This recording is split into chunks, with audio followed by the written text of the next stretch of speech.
हे असल्या धमक्यांना महाराष्ट्र नवनिर्माण सेना घाबरत नाही, संदीप देशपांडे घाबरत नाही. माझ्यावर हल्ला सुद्धा झाला तरी मी घाबरलो नाही. तर आतल्या फालतू लोकांच्या धमकीला मी घाबरणार पण नाही.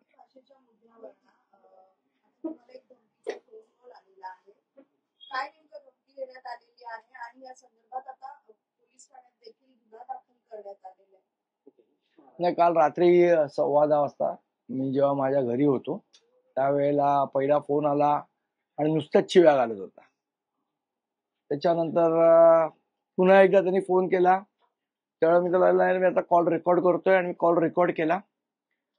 आणि त्यावेळेला सुद्धा तुम्हाला घरी येऊन मारू, तुम्हाला हे करू, हे असल्या धमक्यांना महाराष्ट्र नवनिर्माण सेना घाबरत नाही, संदीप देशपांडे घाबरत नाही. माझ्यावर हल्ला सुद्धा झाला तरी मी घाबरलो नाही. तर आतल्या फालतू लोकांच्या धमकीला मी घाबरणार पण नाही. मला माहित नाही. मी काल रात्री पोलीस स्टेशनला गेलो साधारण 11, 11:15च्या सुमारास आणि मी एक एनसी नोंदवलेली आहे त्यांच्या विरुद्ध. पोलीस तपास करतील.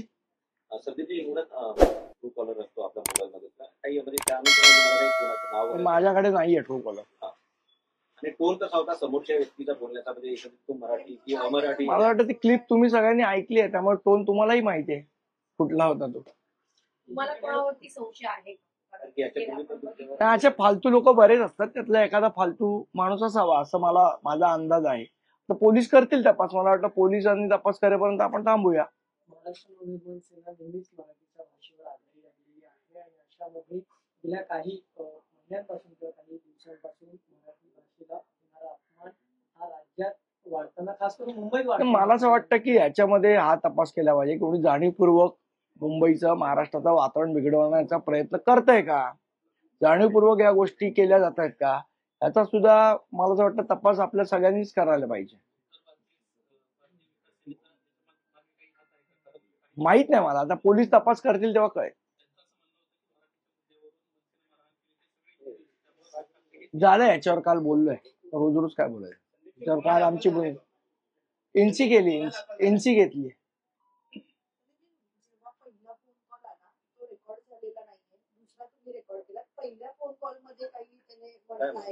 नाही, ह्यात शिव्या घातल्यात की तुम्ही